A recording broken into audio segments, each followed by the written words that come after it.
Amados meus, Pastor Diogo aqui falando. Que bom ter você aqui no meu canal, que é seu também. E hoje tem uma palavra muito especial para você. Tem coisa melhor do que fechar os olhos e descansar? Pois é isso, eu quero te ajudar a fazer com a graça de Deus. Fechar os olhos e aprender a descansar no Senhor. Sair desse mar de dúvidas, de medo, de ansiedade. Se falar o teu coração, deixa um comentário aqui, também compartilha com quem você quer bem. Se inscreve no canal porque toda semana, querendo Deus, tem palavra nova para te edificar. Que Deus te abençoe. As Bíblias de vocês e abri-las no Evangelho segundo escreveu João, no capítulo de número 20. Vamos ler um trecho que fala sobre um episódio acontecido já após a ressurreição do Senhor Jesus.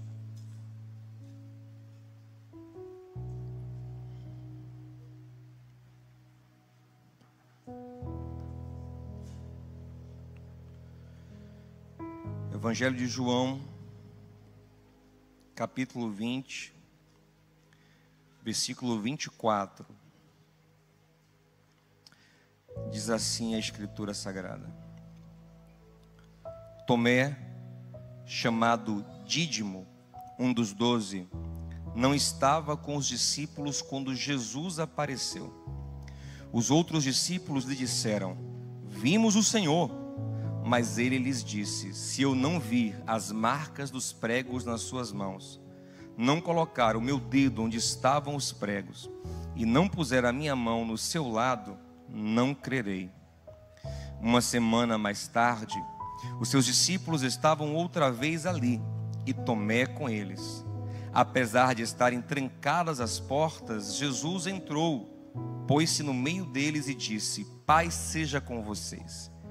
E Jesus disse a Tomé: Coloque o seu dedo aqui, veja as minhas mãos, estenda a mão e coloque-a no meu lado, pare de duvidar e creia. Disse-lhe Tomé: Senhor meu e Deus meu. Então Jesus lhe disse: Porque me viu, você creu? Felizes os que não viram e creram.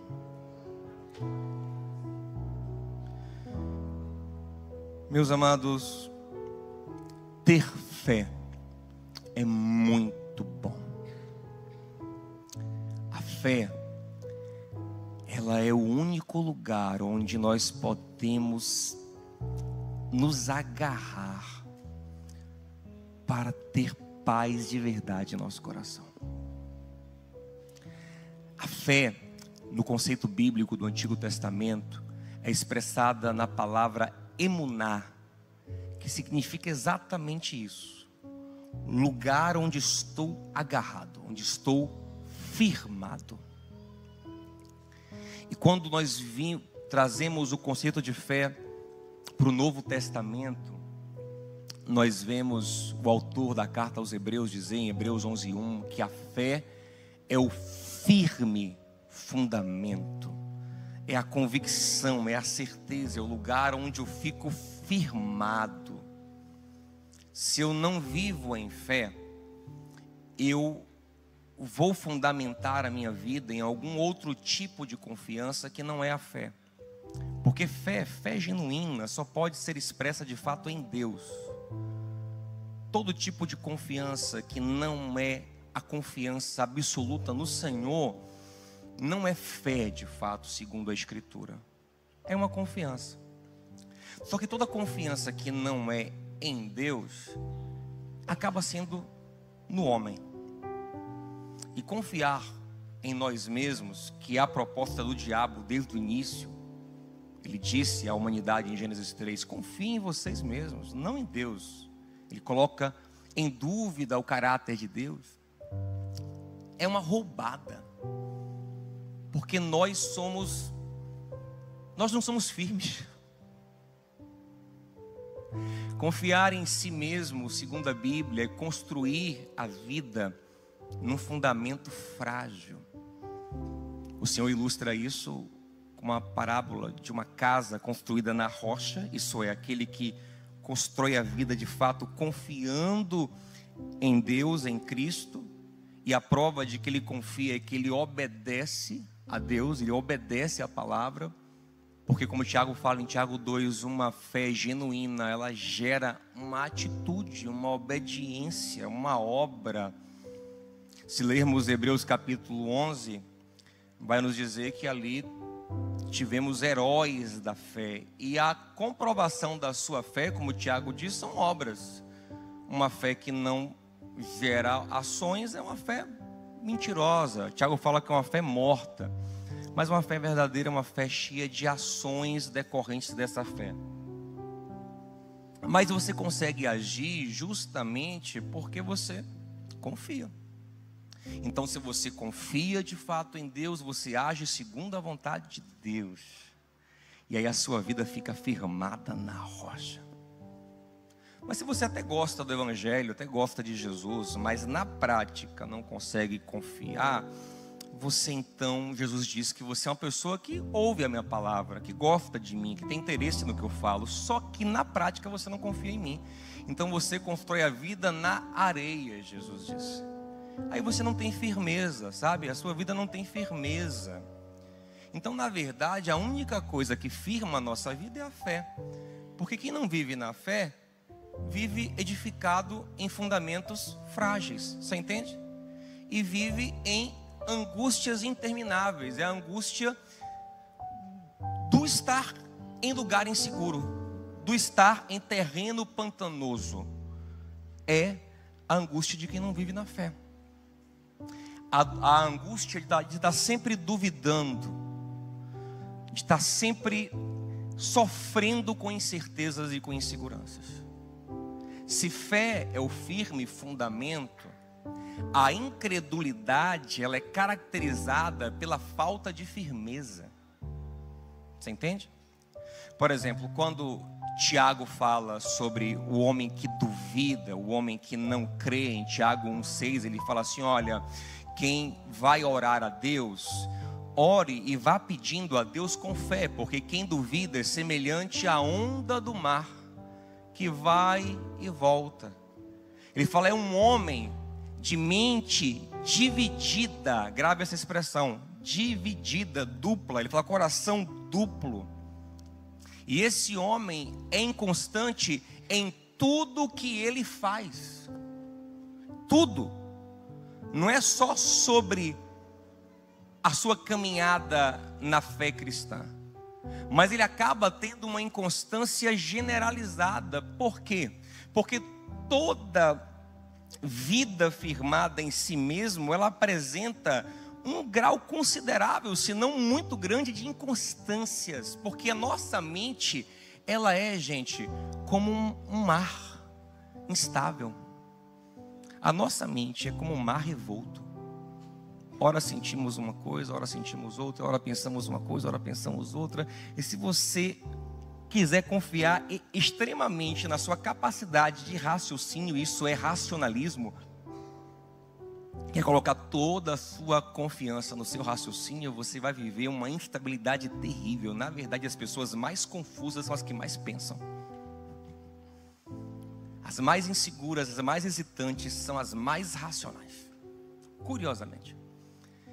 Ele pensa, e temos que pensar. Deus nos deu a mente para pensar. Deus não nos chamou para sermos irracionais. Deus nos chamou para sermos gente que vive uma vida supra-racional. O que é supra-racional? A gente enche a nossa razão, mas quando ela chega no limite, a gente fala, eu não entendo tudo, mas tem alguém que entende por mim. E eu confio nele. Eu não tenho capacidade de lidar com tudo, mas tem alguém que tem. E aí onde eu não alcanço, eu descanso.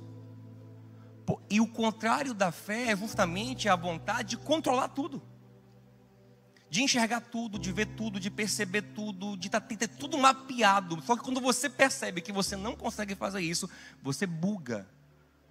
Tem crise de ansiedade, crise de pânico. Aí sua alma cansa dessa vontade de controle, entra em depressão muitas vezes. Muita ansiedade, Salomão já dizia, há 3.000 anos gera depressão. E aí você fica exausto. Então, na verdade, o lugar de descanso da mente é a fé, o firme fundamento. O lugar onde eu posso descansar de fato, onde eu posso me firmar. Mas esse lugar de incredulidade é um lugar de muita dúvida. Agora, como assim dúvida, pastor? Pastor, incredulidade não é pecado? É. Vou lhe explicar isso. Incredulidade é pecado por quê, gente? Porque uma vez que eu não confio de fato em Deus, eu sou incrédulo, eu não obedeço a Ele. Você concorda comigo? Você obedece quem você não confia? Claro que não. Então você age contra Deus, e Deus é perfeito, a vontade dele é maravilhosa. Você age sempre confiando em você mesmo, só que a sua vontade é imperfeita. Então a incredulidade é um grande pecado. Por isso que o diabo semeou no coração da humanidade desde o início incredulidade. Confie em você, não em Deus. E a incredulidade é marcada por muitas dúvidas. Que tipo de dúvida? Qualquer tipo de dúvida? Não, tem dúvidas que são saudáveis. Por exemplo, tem crianças que confiam muito nos seus pais, mas tem aquela dúvida da curiosidade, a dúvida de quem está descobrindo a vida, de quem quer respostas. Isso é muito bom e Deus quer que a gente tenha isso com Ele também. Ele confia absolutamente no pai, absolutamente na mãe, mas ele está todo dia: papai, o que é isso? Mamãe, o que é isso? Isso é bom. A dúvida que começa a ser pecaminosa e começa a tender para a incredulidade, começa a ser muito prejudicial para a nossa mente, é aquela dúvida mais parecida com a dúvida do adolescente. Que ele não pergunta mais: papai, o que é isso? Ele pergunta assim: esse cara é meu pai mesmo? Ele sabe alguma coisa mesmo? Por que eu tenho que obedecer a ele? Ele entende das coisas mesmo? Você entende? Então, esse tipo de dúvida que questiona o fundamento, que balança o fundamento, isso inviabiliza muito da nossa relação com Deus.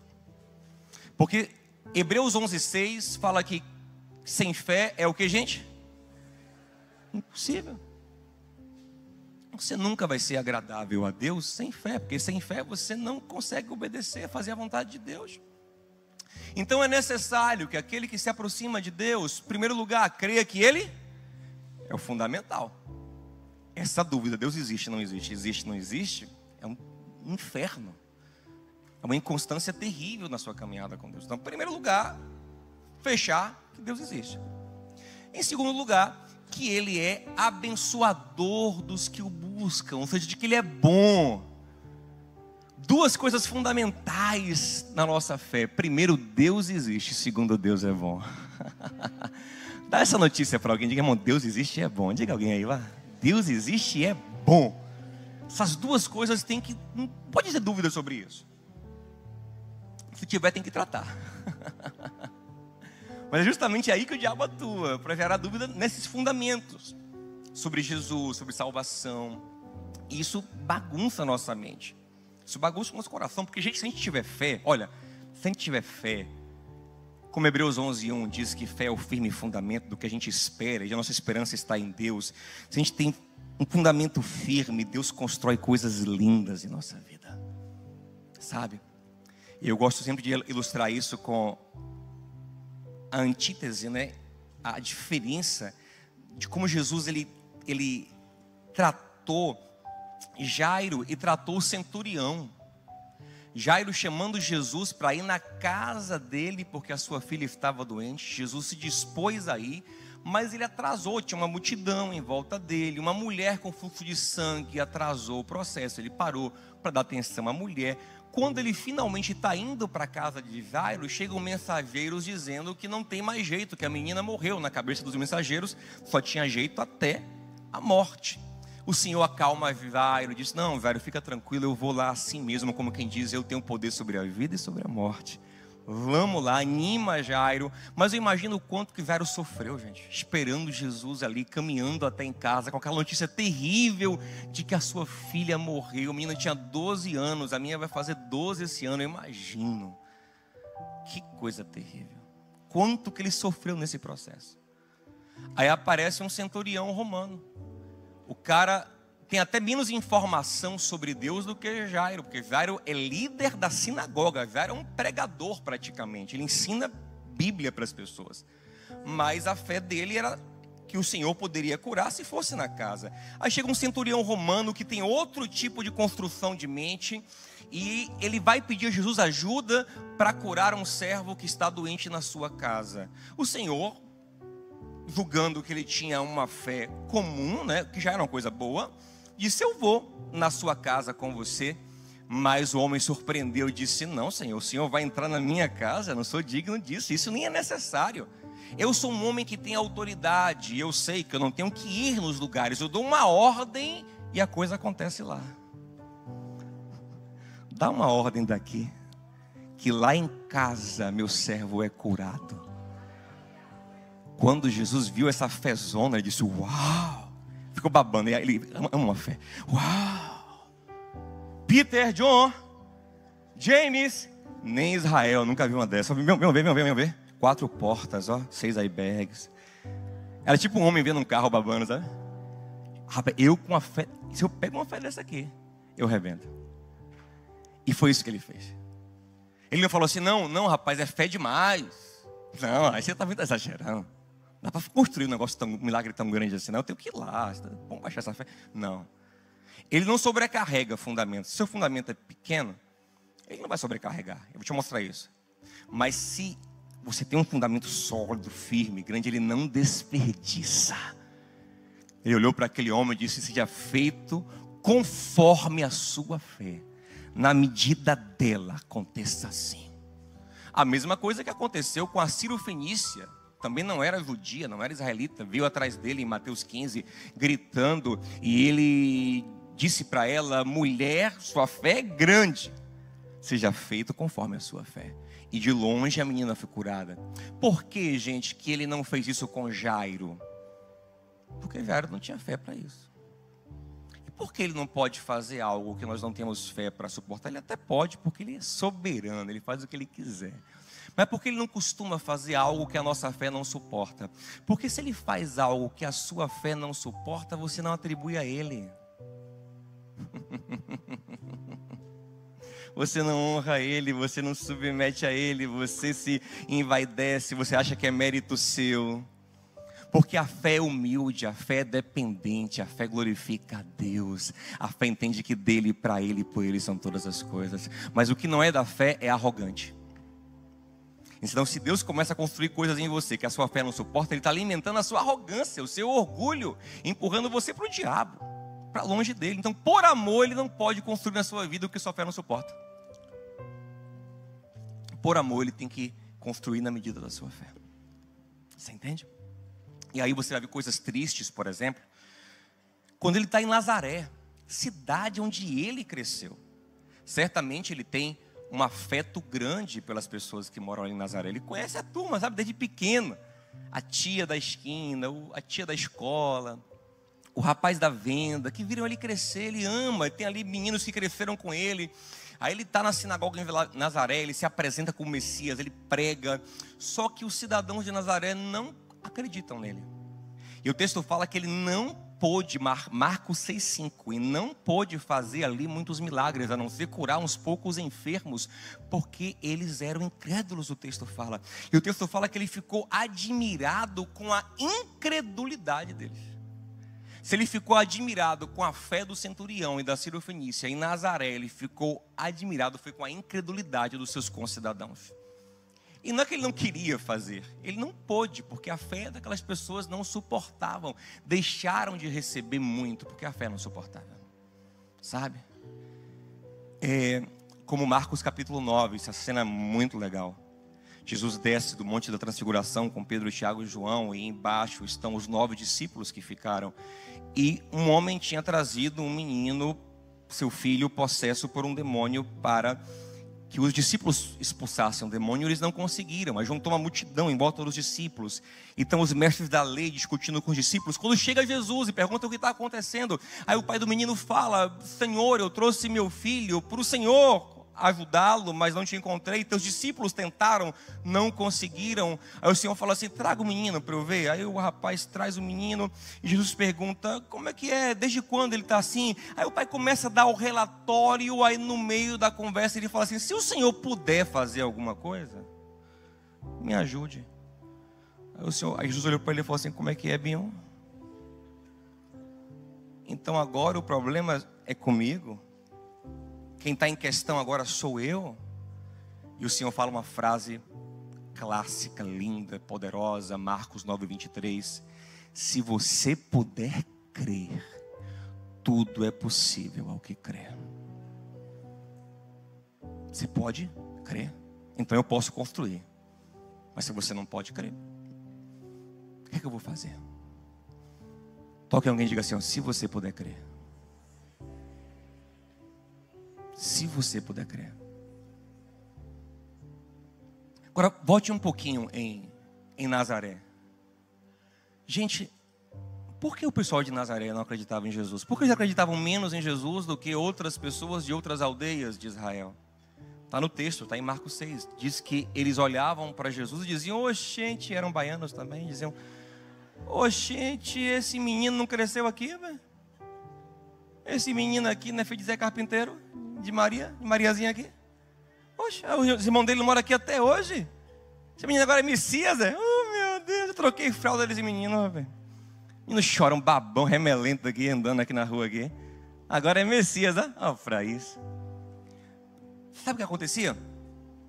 Eles viram Jesus demais. Eles viram Jesus demais. Ninguém viu tanto Jesus quanto os nazarenos. E vou te falar uma coisa curiosa. Curiosamente, para a fé, quanto mais você vê, tende a ser pior. Porque quanto mais você vê, mais você tem a ilusão de que você controla na sua mente, que você conhece, que você domina, que você conhece todos os processos. Esse menino aí, poxa, eu conheço aí, velho. Ô Jesus, você ainda separa a espinha do peixe assim pro lado, assim, quando você come? Então você acha que tem um conhecimento, que tem um controle, porque você viu muito, você se arvora mais e submete menos. Por isso que em Hebreus 11:1 diz que a fé, ela é a prova das coisas que não se veem. E Paulo diz em 2 Coríntios 5:7 que nós andamos pela fé e não pela visão. Porque na verdade uma fé madura, ela vê menos. E por que é bom ver menos naturalmente? Porque quanto menos eu vejo naturalmente, mais eu vejo espiritualmente. Por quê? Porque o mundo espiritual e o meu Deus, ele é infinito. Então quanto menos eu vejo naturalmente, mais eu vejo espiritualmente, mais infinita é a minha visão. Você entende isso? Mais ampla é a minha visão. Mas quanto mais eu preciso me apegar ao que eu vejo, mais limitada é a minha visão, e mais idólatra, mais manipulativa é a minha visão. Por isso que Deus, por exemplo, ele proibiu, está nos 10 mandamentos, fazer imagens até dele mesmo, para que os homens não ficassem demasiadamente apegados a um Deus que eles precisam ver, tocar ali, pegar para poder crer. Tem que pegar, tem que ver, tem que estar aqui. Não, porque vai ter dias que você não vai ter o que ver, mas você vai ter um Deus ali presente. Quando eu não vejo, a minha fé é mais poderosa, sabe por quê? Porque eu consigo descansar finalmente. Aleluia. O seu campo de visão é limitado, gente.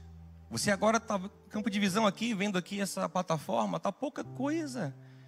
Olha quanta coisa você não está vendo, quanta coisa você não está ignorando.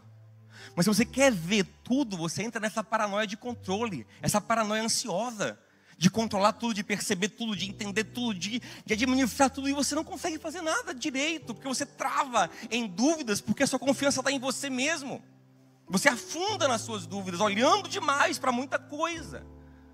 Mas quando eu entendo que eu não tenho que ver tudo, porque já tem alguém que vê tudo por mim. Aleluia. Quando eu entendo que a onisciência é de Deus, e eu confio nela, e eu paro com essa pretensão de mapear tudo, de controlar tudo, de ver tudo, mas eu digo, nossa, eu vejo pouco, mas atrás de mim aqui eu não estou vendo. Mas Davi diz no Salmo 139, mas ele me cerca por trás e por diante. Ele vê se há em mim caminhos maus, coisas que eu nem vejo, e Ele me guia no caminho correto. Então eu não preciso ver tudo, na verdade eu preciso ver Deus. Olhar para Ele pela fé, isso é uma visão espiritual, né? Hebreus 11:2 diz que a nossa fé tem que ser caminhada com os olhos fixos em quem? Em Jesus. Mas quem aqui já viu Jesus fisicamente? Ninguém viu. The Chosen não vale, gente. Ninguém nunca viu. Mas sabe que, olha que coisa curiosa. Os discípulos passaram a confiar mais em Jesus quando deixaram de vê-lo. Enquanto eles viam Jesus, eles confiavam menos. Quando deixaram de ver, acabou aquele Jesus limitado, que eu tenho que tocar, eu tenho que pegar, tem que estar aqui. E começou a ser criado no coração deles o Jesus governador sobre céus e terra. Então onde eles estivessem, eles oravam, eles clamavam, eles confiavam em Jesus. Lembra de Maria Madalena? Que não fica em paz enquanto não acha o corpo. Porque essa era a fé de quem vê. Tem que ver o corpo. É o que Tomé está passando aqui. A gente vai falar sobre isso já já. Eu tenho que tocar, eu tenho que ver. E o Senhor fala para ele, mais feliz é quem não viu e creu.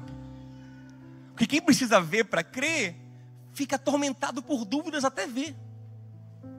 Fica com o coração dividido, o coração doendo, esperando ver alguma coisa. Mas quem se libertou da necessidade de ver, porque fixou os olhos no Senhor e sabe que Ele vê tudo, ele consegue ter uma fé muito mais profunda, uma fé muito mais madura. Isso não quer dizer que não possamos ver coisas pela nossa fé. Podemos, porque ali estava Cristo e Ele estava sendo visto e Ele queria que os discípulos crescem nele. Entretanto, Ele sabia que a fé seria aprofundada quando não vissem mais Ele. Ele fala assim, por um tempo eu estarei aqui, mas não me verão mais daqui a pouco. Isso era bom para vocês. Isso era bom para você. Ei, ouça uma coisa. Em muita coisa, será bom para você ver menos. Você entende a profundidade disso? Em muita coisa, será bom para você pensar menos, tentar cuidar menos, tentar resolver menos, tentar menos. Porque tem muita coisa que você fica vendo que não era para você ver, era para você confiar que alguém está vendo. E aí a sua fé é mais forte, ela é mais poderosa. Quem tem que ver o tempo todo está inseguro. Mas quem está seguro, fecha o olho e descansa. Já percebeu? Que descansar é fechar os olhos? Quando é que você adormece? Quando você fecha o olho. O descanso fundamental para o nosso corpo, que é o dormir, é um fechar de olhos. Toque em alguém e diga assim, Deus quer fechar o teu olho um pouquinho. Ver menos, controlar menos e crer mais e confiar mais. E aí como é que a gente deveria crer? Pela pregação. Crer pela palavra. A gente ouve a palavra de Deus e acredita. E tem uma visão espiritual. Tem os olhos espirituais abertos por Deus para ver a imensidão da revelação do infinito de Deus, até onde a gente puder ver, que é muito maior do que a visão dos nossos olhos naturais. É assim que deveríamos crer. Só que infelizmente, gente, isso nem sempre acontece com a gente. Infelizmente, nem sempre é assim. Não é verdade? Às vezes a gente, infelizmente, não consegue manter os olhos em Jesus. Mesmo amando Jesus. O nosso vício de controlar processos é muito grande. E eu falo de mim mesmo também. Tem áreas da minha vida que eu fico assim... Entreguei. Senhor, entreguei. Viu? Nas suas mãos. Ele fala o seguinte, olha para frente, você vai cair. Eu digo, não, eu estou confiando. Só uma olhadinha aqui, eu estou confiando. Por exemplo, eu falei que fé é estabelecer firmeza para a gente caminhar, né? E o símbolo da incredulidade, cheio de dúvidas, É a confiança em nós mesmos que é simbolizada por Tiago o quê? Como a onda do mar, inconstante. Ele fala uma coisa triste, ele fala assim, ó, não pense tal homem cheio de dúvidas que receberá de Deus coisa alguma. Olha que coisa forte. Enquanto você está assim, com o coração dividido, cheio de dúvidas fundamentais, não pense que receberá de Deus coisa alguma, porque o Senhor não pode construir na sua vida assim. Tiago 1, 5 e 6, ele fala isso. E quando ele fala sobre caminhar em dúvida, é como a onda do mar, me vem na mente Pedro em Mateus 14. Está Jesus andando sobre um mar revolto. Isso aqui é muito simbólico. Gente, mar revolto é um negócio assustador. Não sei quem já teve numa embarcação no mar revolto, ou pegando uma onda como eu também, que sou surfista. De bodyboard. Na beirinha do mar, pegar seu jacaré. No mar revolto, é mais assustador. É uma das coisas mais, é onde você mais talvez sente que perdeu o controle. Você não tem o controle. Agora te joga para lá, te joga para cá, te joga para lá. Isso é o símbolo da nossa mente sem fé, sem emuná, sem firme fundamento. Você não tem onde agarrar, você está sendo jogado para lá e para cá, e você está doido para agarrar em alguma coisa.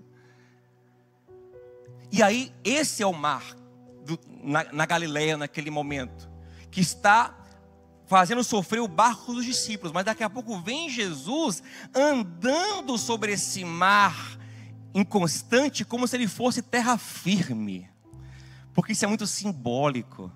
Ele é aquele que consegue estabelecer firmeza nos lugares de maior inconstância. E quem sabe o seu coração é um lugar assim de inconstância. Existe um Senhor que pode estabelecer uma firmeza no seu coração. E Ele pode caminhar na sua vida inconstante, como se fosse um lugar firme. Ele estabelece o fundamento da firmeza.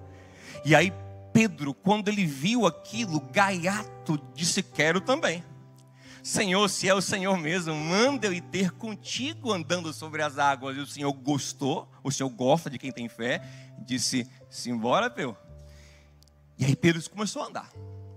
Imagina que coisa maravilhosa, né? De repente o que era incerto se torna firme. Isso é um símbolo do que vai acontecer em nossas vidas se nós confiarmos no Senhor. Muita dessa inconstância, dessa ansiedade que te destrói, vai ser pacificada, porque você vai andar com uma firmeza, não porque o mar é bom, mas porque o Senhor é bom. Não porque a vida é fácil, não porque a vida é doce, não porque o mundo é um mar de rosas, mas porque o Senhor está conosco mesmo no vale da sombra da morte. E está lá Pedro andando sobre as águas, só que o texto fala que em certo momento ele reparou nas ondas. Preste atenção. Ele faz uma racionalização. Ele tira os olhos do autor e consumador da fé, que é Jesus, e ele agora olha para onde, eu não sei qual foi o pensamento dele, mas eu imagino algo tipo assim, diz, rapaz, eu sou maluco mesmo, velho. E pior que o cara é carpinteiro, eu pescador, me meti nessa laranjada aqui, velho. Isso vai dar ruim. O texto fala que quando ele traz para ele a confiança, para o raciocínio inconstante dele a confiança, ele começa a afundar. Quando ele repara nas ondas, ele para de andar pela fé, ele começa a afundar. Eu vou te falar uma coisa, toda vez que você tirar os olhos de Jesus, você começa a afundar em você mesmo. Afundar em dúvidas, você se bate e não consegue sair, porque só quem pode nos salvar desse lugar de dúvidas é Cristo, o autor da nossa fé. Porque o único lugar de firmeza, como eu já disse, é a fé. Mas Pedro é crente, graças a Deus. Gente, Pedro não é incrédulo, como Tomé também não é. Paulo fala em 2 Coríntios 4:4 que os incrédulos são pessoas que Satanás cegou o entendimento para que não vejam a glória de Deus em Cristo Jesus. E não é o caso de Pedro, não é o caso de Tomé, não. Eles são crentes. Só que são crentes que em certo momento tiram os olhos de Jesus. E aí sofrem por isso, como todos nós fazemos. Todos nós em certo momento tiramos os olhos dele e começamos a sofrer e nos castigar com dúvidas sem fim, com inseguranças e com ansiedades e com medos. Como se ele não estivesse no controle. Não que ele tenha prometido vida fácil. Ele disse: no mundo tereis aflições. Mas tem uma segunda parte da frase: mas tenham bom ânimo, porque eu venci o mundo. Eu venci por vocês. Eu vencerei com vocês. Mas quando eu tiro os olhos dele, eu trago para mim, para o meu cálculo, aí eu começo a afundar. E Pedro começou a afundar, só que ele era crente. E quando ele começou a afundar, ele começou a gritar: salva-me, Senhor. E o Senhor foi salvar, porque o Senhor salva crente que está afundando em dúvida. E o Senhor pegou na mão daquele crente que estava afundando em suas dúvidas, em suas ansiedades. Ele pegou na mão dele. E qual foi a pergunta que Jesus fez para ele? Você lembra? Ele falou assim: homem de pequena fé, por que duvidaste? Por que essa dúvida se instalou no seu coração? E a resposta seria: porque eu tirei os olhos do Senhor. Porque eu quis olhar demais. Eu quis ver o que eu não deveria ver. Eu quis saber o que eu não deveria saber. Ah, se isso entrar em seu coração hoje. Para de querer controlar tudo. Para de querer ver tudo. Mais bem-aventurado é quem não viu e creu. E se ele crê antes de ver, aí ele vai ver. Ele vai ver a partir da fé. Como Jesus disse em João 11:40. Se creres, verás a glória de Deus. Mas nem sempre a gente consegue. Pedro deveria ter acreditado apenas na palavra de Jesus, e era suficiente. Como Tomé também deveria ter acreditado na pregação que os irmãos dele fizeram para ele. Rapaz, nós vimos o Senhor vivo. Tomézão disse: rapaz, gente, eu respeito vocês. Não estou chamando ninguém de mentiroso. Talvez de alucinados. Talvez de, esquizofrênicos. Porque assim, achar que todo mundo está inventando, ele pensou alguma coisa sobre os caras. Gente, sinceramente, não é que vocês estão mentindo, não sei, sabe? Mas tipo assim, eu não acredito. Sinto muito. Mas eu não acredito se eu não ver o buraco do prego na mão. Não colocar meu dedo no buraquinho. Assim, eu quero colocar meu dedo no buraco, ele falou. Se eu não ver o lado dele, não tocar nas feridas, não. Eu quero ver que é ele mesmo. Foi outra pessoa que vocês viram, não é possível. Só que esse homem não é um homem que não ama Jesus. Pelo contrário, Tomé é doido por Jesus, gente. Só que Tomé, ele é mais cético. Sabe por que ele é cético? João nos dá a dica. Olha como João apresenta Tomé o tempo todo no evangelho dele. Ele fala assim, Tomé chamado Dídimo. Tomé significa gêmeo. Sabe o que Dídimo significa? Duplo. Tomé, o duplo. Tomé, o dividido. Tomé, aquele que ama Jesus, crê em Jesus, mas também crê nele mesmo, na sua própria racionalização. E ele calcula muito, ele fica dividido. E quem fica dividido, Tiago fala, fica como a onda do mar, inconstante e afunda. E eu posso mostrar isso para você em 3 episódios interessantes. Primeiro, quando Jesus está indo ressuscitar Lázaro, e ele fala que vai fazer isso para a fé dos discípulos aumentar, para dar um sinal aos discípulos. Só que ele está voltando para um lugar, numa região da Judeia, onde tentaram apedrejá-lo recentemente.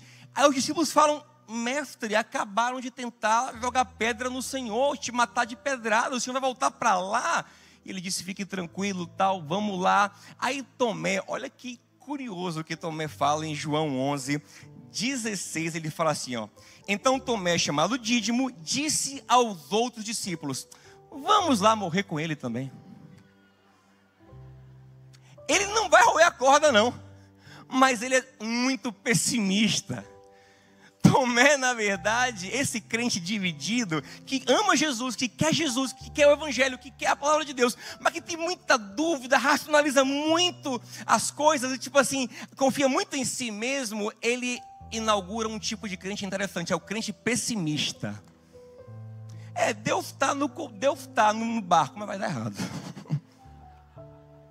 Jesus mandou, mas vai dar ruim. Bora, né? Fazer o quê? A gente bora morrer com ele, velho. Tô vendo tudo. Mas Tomé, rapaz, foi ele que mandou, mas eu tô vendo que vai dar errado. Não sou burro, não sou cego.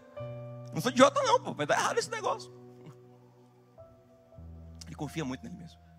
Eu repito, não é que a pessoa não possa ser inteligente, tem que ser. Nós somos chamados para usar toda a nossa capacidade mental para a glória de Deus. Mas temos que entender que onde Deus fala, a nossa inteligência se submete, porque Ele sabe o que nós não sabemos. Há caminhos que para o homem parecem ser bons aos seus olhos, mas o fim Ele não conhece. A gente confia num Deus que conhece o fim desde o início. Você acredita nisso, meu amado? Então, Tomé, assim, tem um outro episódio que é interessante. Está Jesus falando justamente isso, que Ele vai vazar em João 14, que Ele vai embora e que vai ser melhor para os discípulos que Ele vá. E a galera está assim, tipo, rapaz, Ele vai embora, tão tristes, né? Aí Jesus chega em João 14:3 e fala assim, olha, gente, vocês conhecem o caminho vocês conhecem o caminho para onde eu vou. Aí Tomé chega no versículo 5 e fala assim, Senhor, a gente não sabe nem para onde o Senhor vai. Quanto mais o caminho. Não faz sentido essa pregação sua aí. Porque era uma coisa metafórica que estava falando mesmo. Aí Tomé razão por ela. A gente conhece o caminho. Alguém sabe para onde ele vai? A gente não sabe nem para onde o Senhor vai. Como a gente conhece o caminho? Aí o Senhor fala, eu sou o caminho, a verdade e a vida. Aí Tomé diz, aquele papo, não faz sentido. Ele vai embora e ninguém sabe para onde ele vai. É o que Tomé pensa. É assim que ele opera. E aí chega finalmente no episódio da ressurreição, e nele nós vamos encerrar agora. Ele chega na ressurreição, ele não estava quando Jesus apareceu para os discípulos. A galera contou, ele não acreditou. Aí demorou uma semana para o Senhor aparecer de novo. Agora imagina essa semana como foi terrível na mente de Tomé. Por quê? Porque na verdade, gente, eles estavam ali debaixo de uma pressão terrível. Tanto que Jesus, ele aparece no meio dos discípulos, e o texto fala que eles estão de portas trancadas, porque eles estão debaixo de ameaça de morte. Você ficar uma semana sendo ameaçado de morte, com gente ali caçando na cidade, crendo que Jesus ressuscitou e que está no controle, é uma coisa. Você passar uma semana sendo caçado, sem saber se aquela história na qual você confiou é verdade ou não, e se Cristo ressuscitou ou não, é terrível. Eu imagino a semana de ansiedade, de medo que Tomé não teve, porque os outros acreditavam, ele não. O pânico, cada vez que alguém batia na porta, cada vez que alguém passava na rua, o medo dele. Porque quem não vive na fé, vive no medo, na ansiedade, na angústia. Ele não acreditava. Só que eu quero repetir para você, Tomé não era do diabo porque não acreditava. Como tem muita gente aqui que não acredita como deveria acreditar, mas não é do diabo, é de Deus. Mas tem que aprender a amadurecer na fé, como eu também tenho. Por exemplo, Maria Madalena, né? É interessante que ela fica lá em João, mesmo capítulo, João 20, ela fica na beira do túmulo ali, e primeiro quando ela vê a pedra rolada, ela nem viu nada, ela já, mais uma vez, né? Crente pessimista. Viu a pedra rolada, nem cogitou a hipótese da ressurreição, já achou que roubaram o corpo, já correu nos apóstolos, vão lá urgente, tomem providência, sejam homens, porque eu e a menina fomos lá cedo, vocês não se ficam paradores, vão lá, pegaram o corpo do mestre. Aí se pica Pedro e João correndo, João se gaba que ganhou a corrida, é engraçado, depois lendo. Mas ele ganhou a corrida, mas parou respeitosamente na porta do túmulo. Pedro afobadão, deve ser mais gordinho, coitado, mais velho. Ele chega depois, mas também não tem respeito e já vai entrando. Puto, entrou. Aí João também entrou. E o texto fala que eles viram os lençóis e o lenço da cabeça dobrado à parte. E fala assim, que eles viram e creram. Aquilo ali era um sinal. Nossa, ele ressuscitou, como ele falou. E voltaram consolados. Mas para Maria não foi suficiente. Maria ficou ali. Não, para mim não é suficiente. Isso eu preciso de mais para acreditar. Aí Deus mandou 2 anjos que falaram com ela. Mulher, por que choras? Porque procura entre os mortos aquele que vive. Ela não está me dizendo nada. O que é que Deus faz? Abandona ela à incredulidade? Não, ouça, e eu quero te falar isso para te dar um ânimo hoje, você que sofre com dúvidas, com ansiedades, com medos. Se você é de Cristo, Ele não vai te deixar perecer nessas dúvidas. Ainda que não seja o ideal te dar tantos sinais, porque isso é imaturidade, Ele fará o que for necessário para tirar você desse afogamento de dúvidas que você vive, de ansiedade.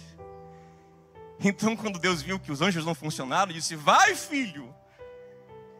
Não sei se Ele falou assim com o filho, não, mas o próprio filho foi, não sei. Jesus apareceu lá, e ela achou que era o jardineiro, até que Jesus apelou, disse: Maria.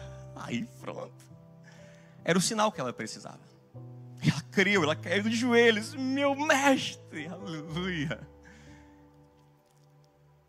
Sabe qual é a minha palavra para você hoje? Você pode ter dúvidas que te atormentam, como eu também tenho as minhas.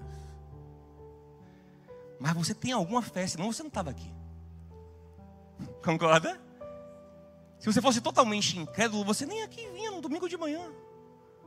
A não ser que alguém lhe obrigou a vir, lhe chantageou, veio paquerar alguém, acontece isso também. Mas assim, 90% tem alguma fé. Pegue esse pouquinho de fé que você tem e venha para Ele. Diga assim: eu não estou conseguindo confiar, não estou conseguindo descansar, eu preciso de mais alguma coisinha, mas me dá uma provinha. Dá uma provinha para mim, porque o Senhor sabe, eu sei que eu deveria crer na palavra só, mas eu não estou conseguindo, mas eu creio no Senhor, mas eu não estou conseguindo crer de maneira suficiente. Me dá alguma coisinha aí, dá um sinal. Jesus não descartou Tomé porque ele não acreditou. Jesus foi meio contrariado, mas foi. Ê, Tomé, você precisa disso? Aqui, ó, bota esse dedo aqui, vai. Passa aqui, quer brincar aqui com o meu furinho? Você quer ver aqui? Ó, veja aqui, filho. Senhor meu e Deus meu! Foi o primeiro discípulo a chamar Jesus explicitamente de Deus. Aleluia, amava Jesus. Entretanto, o Senhor exorta. Você está vendo porque queria, né, viu? Era melhor você não precisar ter visto, você estava mais feliz. Mas já que você precisou, e como eu lhe amo, eu não vou lhe perder. Venha, tome o que você precisa. Porque ele era de Jesus. Jesus disse em João 17 ao Pai, né? Versículo 12: nenhum dos que o Senhor me deu eu perdi, a não ser aquele que estava destinado à perdição, que era Judas. Mas os que são meus, o Senhor me deu, eu amei, eu guardei até o fim, e eu fiz o que foi necessário para que eles confiassem. Ele fez 7 milagres no Evangelho de João. Todos os milagres que ele fez, registrados em João, na verdade, né? João registra. João disse que eram sinais dos seus discípulos crerem nele.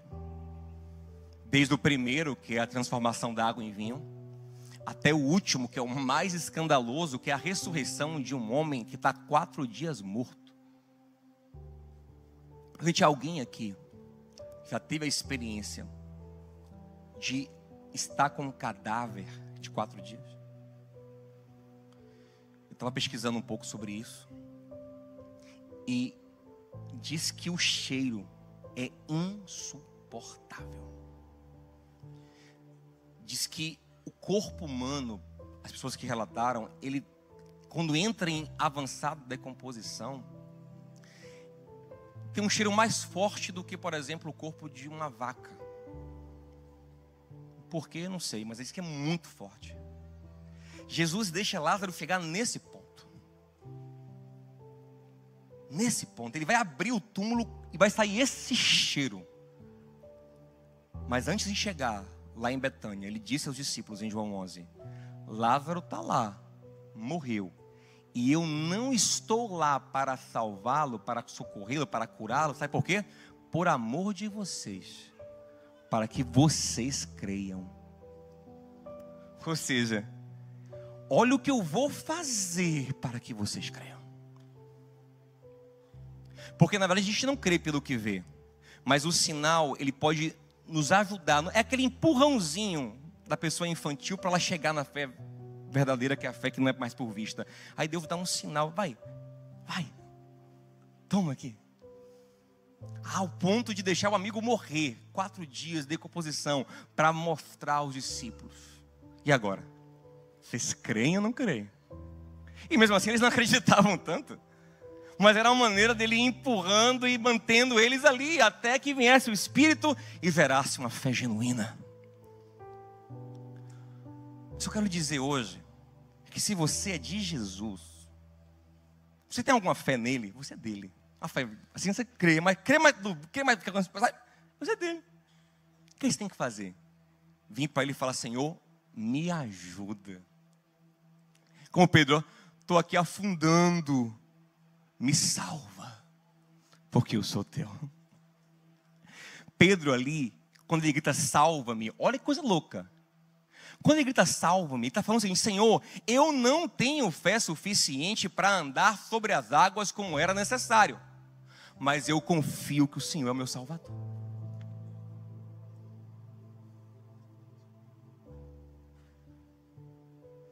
Eu não tenho fé para viver na dimensão que o Senhor me quer ainda, mas o Senhor é o meu Salvador, não me deixa. Então, quando estamos sofrendo com a nossa ansiedade, com o nosso medo, com nossas dúvidas, você faz isso, você fala: Senhor, eu sei que eu não tenho a fé que eu deveria ter, mas me salva e me leva para esse lugar e faz o que é necessário para que eu aprenda a crer.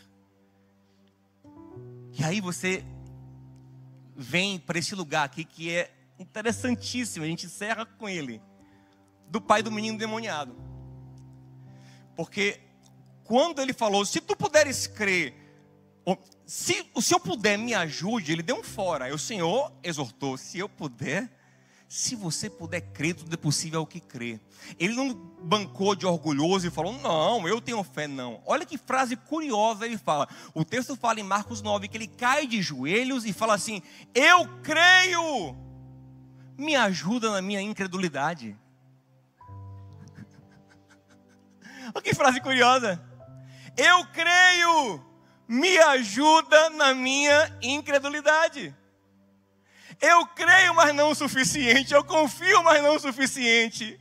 Eu sei que o Senhor é Deus, mas eu fico com dúvidas às vezes, e me ajuda a sair disso. Eu creio, mas me ajuda na minha incredulidade. E o Senhor, que não resiste a um coração quebrantado e contrito, começou a resolver as coisas. Não só para curar o menino, mas para tirar aquele homem desse lugar de dúvida, de inconstância, de ansiedade, de medo que ele vivia. Resgatar ele da sua própria incredulidade.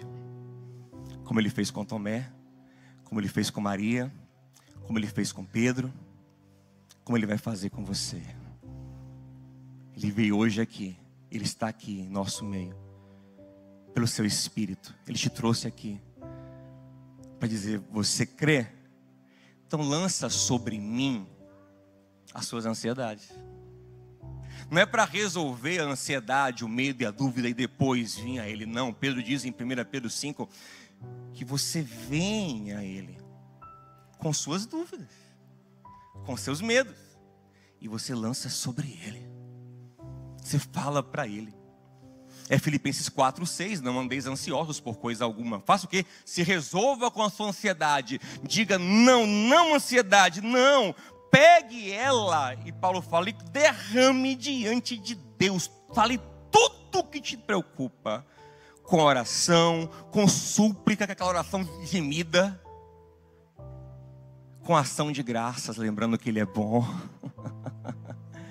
E aí Ele vai tirar você desse lugar de afogamento, em ansiedade, em dúvida, em medo, e vai te trazer para um lugar onde a paz que excede todo entendimento guardará o teu coração e os teus sentimentos na rocha chamada Cristo Jesus. Vamos ficar em pé, por gentileza, vamos orar junto. E hoje o meu convite para você, meu irmão e minha irmã querida, não finja que crê no que você não crê, por favor. Por favor, você mesmo. Faça como o pai daquele menino. Isso eu creio, mas assim tem umas coisas que eu não consigo. Eu creio até aqui, me ajuda na minha incredulidade. Senhor, eu não dou conta disso aqui. Tem essa área da minha vida que eu não consigo confiar, não consigo descansar, não consigo achar que o Senhor está no controle. Eu não consigo crer no teu cuidado nessa área. Eu não consigo. E fale, derrame, despeje sobre Ele a sua ansiedade, porque Ele tem cuidado de você. Quero convidar todos agora a começar a orar. Não espere por mim, não. Já comece a orar e a falar. Aproveita esse momento aqui coletivo tão precioso, onde a graça de Deus se manifesta aqui em nosso meio. E comece a derramar e falar: Senhor, tem isso aqui, Senhor, que eu não dou conta. Minha mente vai e volta, eu não consigo me firmar. Eu não tenho fé, eu não tenho emuná nisso aqui. Não tenho um firme fundamento. Eu vou e volto, eu vou e volto, eu vou e volto. Eu sofro, eu afundo, eu paraliso, eu fico inconstante, eu tenho medo. Fale para Ele, fale: eu creio, mas me ajuda na minha incredulidade. Eu creio, mas ainda quero controlar isso aqui. Me ajuda nas minhas incredulidades. E a gente vai cantar uma canção aqui que a gente declara isso, que Ele é o nosso fundamento, que a gente pede para Ele se revelar a nós cada vez mais, abrir os nossos olhos para enxergar quem Ele é, nossos olhos espirituais, para que confiemos nele cada dia mais e não construamos mais nossa vida na areia, na água, mas construamos nossa vida na rocha que é Jesus. Vamos cantar isso? Digno dessa canção, só Tu és, Senhor. Cante para Ele: digno. Digno do meu louvor, só Tu és, Senhor. Aleluia. Digno da minha vida, Tu és, Senhor. Diga a Ele: oh, eu sou Teu. Esse incrédulo é Teu, Senhor. Esse ansioso é Teu, Senhor. Aleluia. Nome que é sobre todos é o Teu Jesus. Aleluia. Fonte da salvação, só Tu és, Jesus. Digno da minha vida, Tu és, Jesus. Oh, eu sou Teu, somos Teus. Santo és incomparável. Abre, Senhor.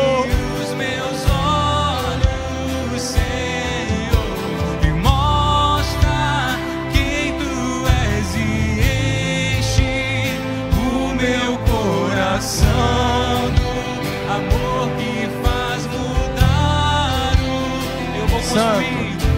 Santo és incomparável, és inigualável. Abre os meus olhos, Senhor, mostra quem Tu és e enche o meu coração. Pela fé, declare isso. Se quiser, levante a mão assim, diga: ó. E eu vou construir minha vida em Ti. Tu és meu fundamento. E eu vou confiar somente em Ti. Não vou ser abalado, e eu vou construir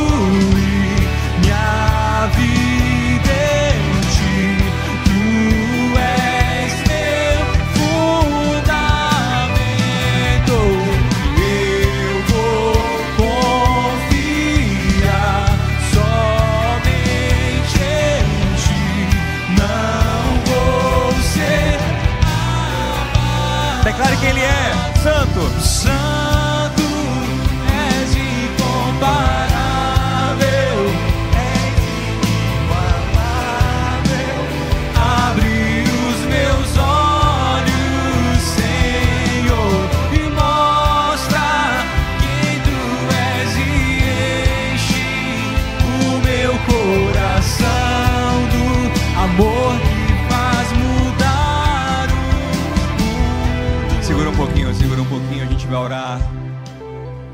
Talvez alguém aqui vai precisar de um sinal. E Deus é misericordioso, Ele nos suporta em nossas imaturidades. E que Ele nos dê esse sinal.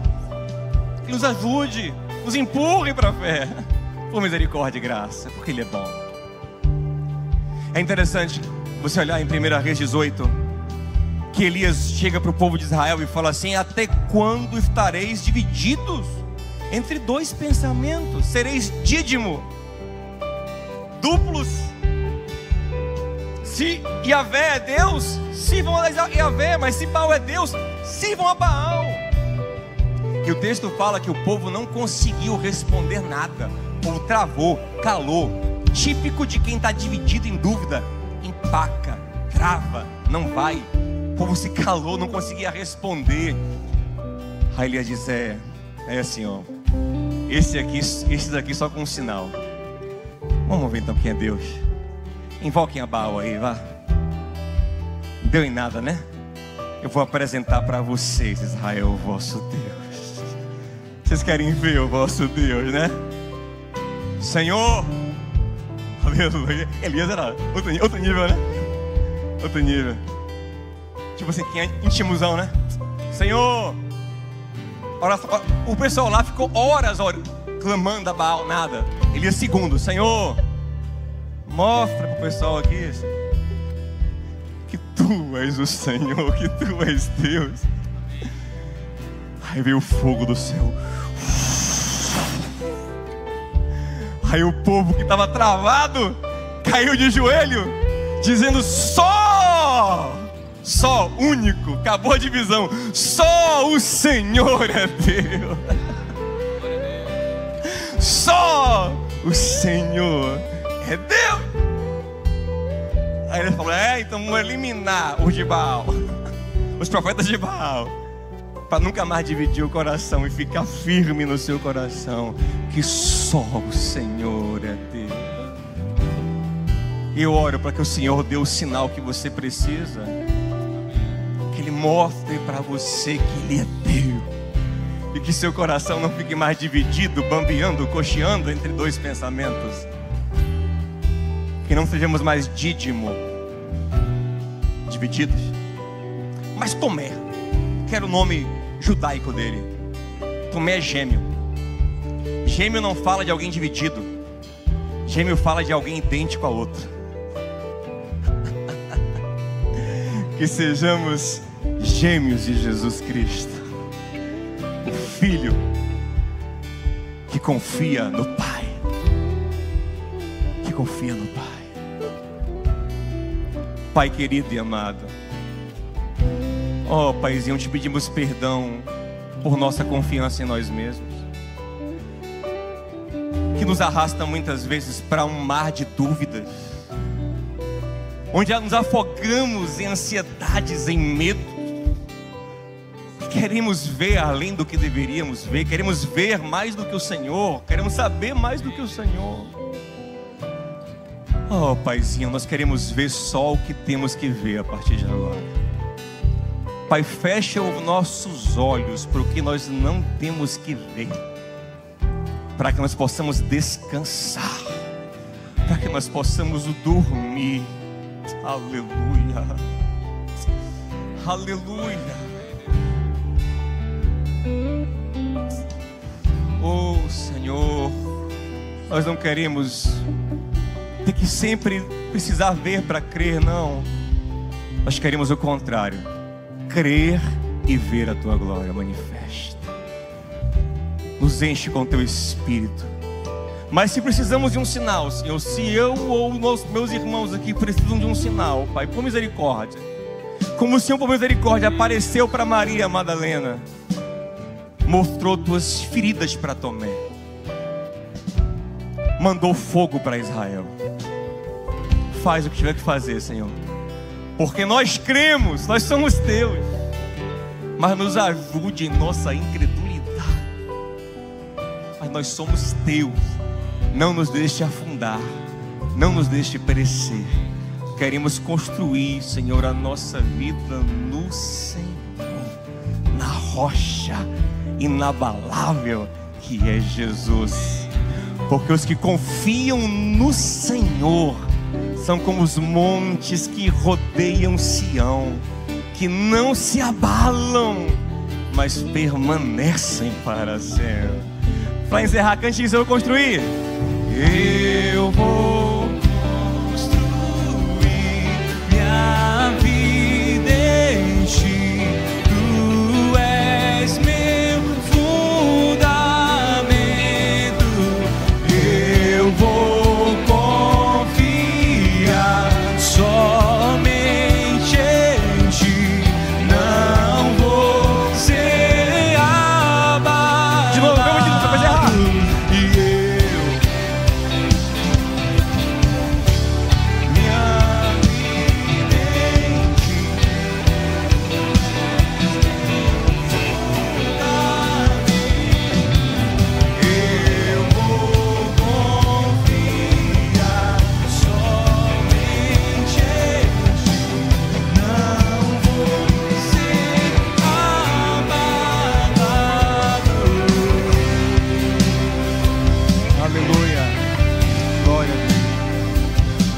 O amor de Deus, o nosso Pai, que a graça de Cristo, nosso Senhor, a comunhão com o Espírito que nós não vemos, mas em quem nós cremos e que habita em nós, te fortaleça, te console. E como Jesus disse a Tomé, eu quero transmitir a você: não duvida, creia, confia, e eu vou gerar. Eu sou o autor, o Senhor falou, eu sou o autor, eu sou o consumador da sua fé. Eu gero a sua fé e eu garanto ela. Bota os olhos em mim, é o que diz o Senhor. Deus te abençoe, boa semana. Vai em paz, cheio da graça de Deus, da vida de Deus, em nome de Jesus, amém. Deus te abençoe. Amanhã, grande festa, não esqueça, amanhã 19h30, nossa grande festa.